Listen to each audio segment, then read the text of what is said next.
all over. All over. We can take it that side? Not in the on the other side. Yeah. In the hall. Yeah, in the hall. We'll work anywhere inside of the hall, not Oh, okay. outside.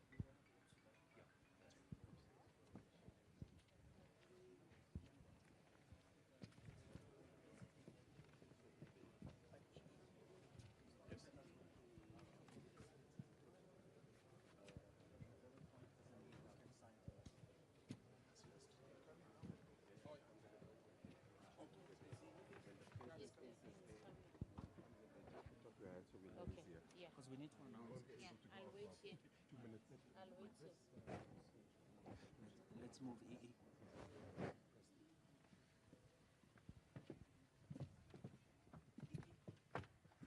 When you're done, and then you'll signal.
EE?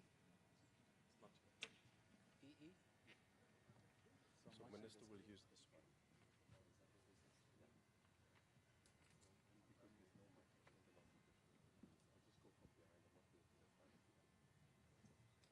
Briefed on that, Excellencies, shall you please rise to receive His Excellency, the President of the Republic of South Africa, President Cyril Ramaphosa, accompanied by the Minister of International Relations and Corporations, Mr. Ronald Lamola.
HE, Mr. President Cyril Ramaphosa, the President of the Republic of South Africa, Your Excellencies, Ministers of Foreign Affairs of the G20 members and the guest countries, Your Excellencies, Ministers of Foreign Affairs of invited guest countries, G20 Shepherds and Sous Shepherds, heads of invited international organizations, distinguished guests, Excellencies, members of the Diplomatic Corps, Excellencies, ladies and gentlemen, a very warm South African welcome to Nasrec Expo Center, Johannesburg, South Africa, for the first Foreign Ministers meeting of the G20 in 2025 on the African soil.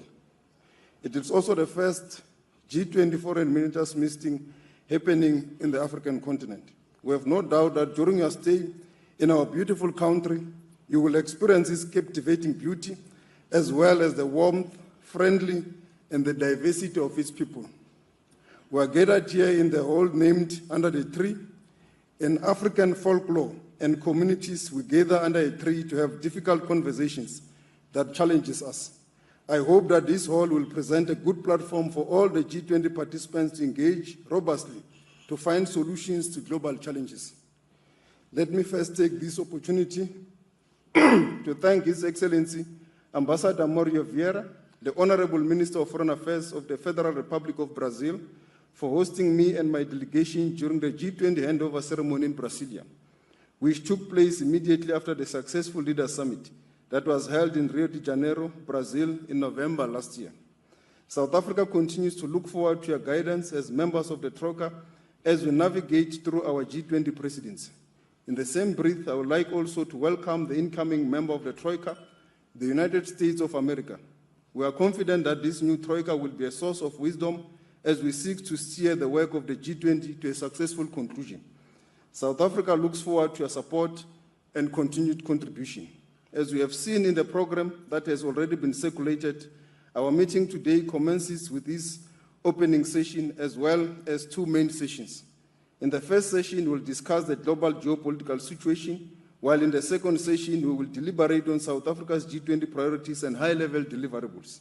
It is our hope that we will have rich and productive engagement on these issues, setting the tone for the remainder of the South Africa's G20 presidency in the lead-up to the November 2025 Leaders Summit.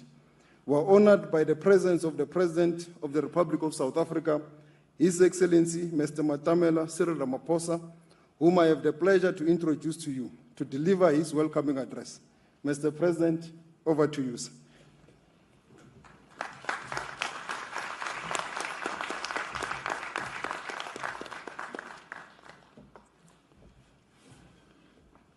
Thank you, Minister Ronald Lamola, the Minister of International Relations and Cooperation of South Africa, distinguished ministers of foreign affairs of the G20 family of countries, as well as invited guest countries, honorable leaders of representative organizations or representatives of international organizations, as well as regional economic communities. I also extend my greetings to heads of delegations who are here present, and all of you honored guests, and particularly the galaxy of media representatives that I see here. Welcome, and a really warm, hearty welcome to this first Foreign Ministers meeting under South Africa's G20 presidency. You have now arrived finally, and you may not believe this, to the most beautiful country ever to be made in the world. So welcome. It is significant that the G20 Leaders Summit later this year will be convened for the first time on African soil. This, in many ways, highlights the growing importance of the African continent in global economic, political, and environmental discussions that are ensuing around the world. Africa is home to some of the world's fastest growing economies and in many ways faces unique challenges such as the impact of climate change, developmental needs that it has, and the effects of global trade dynamics. This summit's location underscores the need for African voices to be heard on critical global issues like sustainable development, the digital economy, and the shift towards green energy. It is a great opportunity, too, to promote greater collaboration between African nations and the rest of the world. But it is also a great opportunity for all of us as members of the G20 and invited countries to engage in serious dialogue. Geopolitical tensions and rising intolerance, conflict and war, climate change, pandemics, and energy and food insecurity do threaten an already fragile global coexistence. These challenges are interconnected. They require responses that are inclusive and responses that should be well coordinated through various forums such as the G20. Yet there is a lack of consensus amongst major powers, including in the G20, on how to respond to these issues of global significance. Extreme poverty and growing inequality within and among nations weigh heavily on the conscience of the world.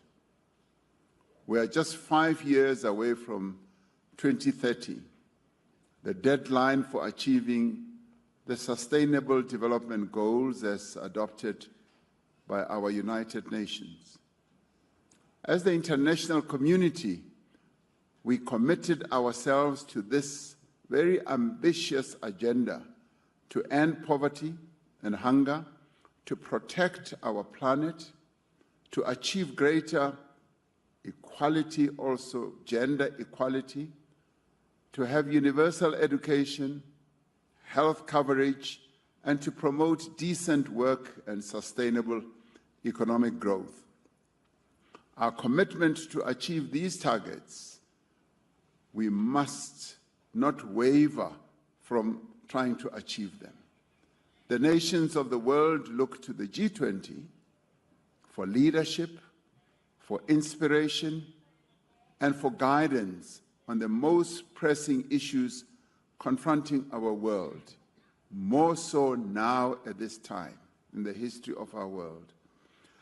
Just as cooperation supported the progress of early humans, our modern-day challenges can only be resolved through collaboration, through partnership, through dialogue, and through solidarity. This is why South Africa has placed as its theme for the G20 the issues of solidarity, equality, and sustainability. These are at the center of South Africa's presidency of the G20. We would like our G20 presidency to be one in which all voices are heard and in which all views should count. The G20 represents over 2/3 of the world's population. Its decisions and policies reflect the needs and aspirations of all who form part of the G20 family. The G20 must also seek to reflect the needs and aspirations of all people who call this planet their home. This year marks 80 years since the United Nations was founded and the UN Charter was adopted. The United Nations was established to reaffirm fundamental human rights, to promote social progress, and to save successive generations from the scourge of war. While these essential goals of the United Nations remain, the world has changed in fundamental ways. The UN must also change accordingly. We continue to call for the UN Security Council, the multilateral trading system, and the international financial architecture to be realigned, to be reformed, to make them more representative, more agile, and more responsive to today's global realities. As the G20, it is critical that the principles of the UN Charter, multilateralism, and international law should remain at the center of all our endeavors. It should be the glue that keeps us together. The conflicts between Russia and Ukraine, conflicts that's raging in the eastern part of the Democratic Republic of the Congo, in the Sudan, in the Sahel, and in Gaza, continue to exact heavy human toll and heighten global insecurity.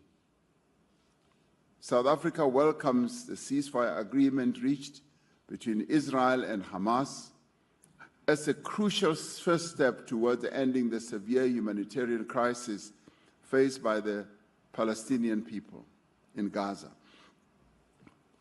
This ceasefire must lay the basis for a just and lasting peace in line with UN resolutions, in line with international law and internationally agreed parameters.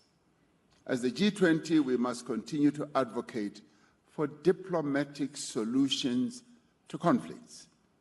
Our own experience as South Africa is that the peaceful resolution of conflict through inclusive dialogue is the foremost guarantor of sustainable and lasting peace. So, Your Excellencies, the climate crisis is no longer a threat. It is a catastrophic reality that all of us in the world must face. Last year, global average temperature exceeded 1.5 degrees Celsius above pre-industrial levels or industrialization levels for the first time. The impact of climate change places a disproportionate and unjust burden on the poorest as well as the most vulnerable. As the G20, we must seize this opportunity of crisis to innovate and drive sustainable solutions. We must remain true to the original G20 mandate of promoting strong, sustainable, as well as balanced and inclusive growth. In line with this mandate, South Africa has identified 4 priorities for its G20 presidency. These are issues we would like all of us to engage with. Firstly, we should take action to strengthen disaster resilience as well as response. We are on a continent that continues to suffer major and catastrophic climate disasters. Climate-induced natural disasters affect countries around the world, but we feel them acutely on this continent as well. But they have a particularly devastating impact on countries that cannot afford the costs of recovery and rebuilding. We will call on G20 leaders to urge the global community, including international financial institutions, as well as developmental or development banks, and the private sector to scale up post-disaster reconstruction. Secondly, we should take action to ensure debt sustainability for low-income countries. Developing economies are currently experiencing the highest borrowing costs in nearly 2 decades. The Secretary General of the United Nations says that poor countries pay up to 8 times more than your more developed economies when it comes to servicing their debt. Debt payments are essentially crowding out vital domestic expenditure and diverting critical resources away from those countries' development. More than 3.3 billion people live in countries where interest payments of debt exceed the payments or expenditure that is made for education and health as well. The G20 needs to renew its efforts to advance debt sustainability with a particular emphasis, yes, I would say on African countries, but more broadly on countries in the global south who continue to face those challenges. Thirdly, we believe that it is important to mobilize finance for a just energy transition. Although climate change affects developed countries as well as developing economies alike, the impact is uneven. Every nation has a responsibility to contribute to global climate effort in line with the principle of common but differentiated responsibilities and respective capabilities. Those most responsible for climate change do have a duty and a responsibility to support those least responsible. G20 leaders should secure agreement on increasing the quality and quantity of climate finance flows to developing economy countries. Now, this is not new. The world has been dealing with these matters in various forums, and we do believe that the G20 forum is a very credible forum to take these discussions forward. And this includes strengthening multilateral development banks, enhancing and streamlining support for country platforms such as the Just Energy Transition Partnership, which a country like South Africa entered into with its partners, as well as other countries who have followed suit, and also with a view of leveraging private capital more effectively as we address this just energy journey. Fourthly, we will seek to harness critical minerals for inclusive growth and sustainable development. We will champion an inclusive G20 framework on green industrialization and investment to promote value addition and beneficiation of critical minerals. And this we will do with a view of ensuring that the benefits flow mutually to all. And we're not talking about a one-dimensional benefit only. All should benefit. In other words, both the South and the North should be able to benefit. South Africa will seek to take forward the recommendations of the 2024 report of the United Nations Secretary General's panel on critical energy transition minerals. Now, long before our freedom was won, South Africa's founding father, Nelson Mandela, spoke of a society in which all persons live together in harmony and with equal opportunities. This universal aspiration is reflected in the UN Charter. As a premier forum for international economic cooperation, the G20 needs to play a leading role in the global agenda for people, planet, and prosperity. As we strive towards a common purpose, I think it is important that we should remember that cooperation is our greatest strength. Let us seek to find common ground through constructive engagement. Through the G20, we should be able to set the coordinates of a new cause for human progress, one that is founded on solidarity, equality, as well as sustainability. In the end, we will find that through solidarity, we've been able to make progress as humanity. Through fostering equality, we've been able to be real humans.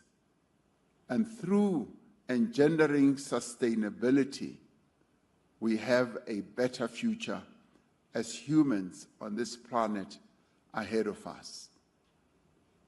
This task is now in our hands as the G20 family, and I do believe the various meetings we are going to hold throughout the year, this one being one of the key ones, will lead us in the direction that we all seek to move in. So I thank you, and once again, I welcome you dearly to South Africa. Thank you very much.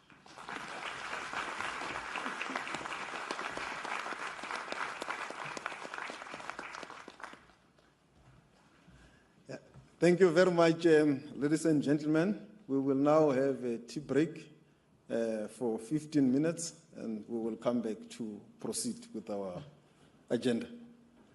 Thank you very much, Your Excellency, President Cyril Ramaphosa.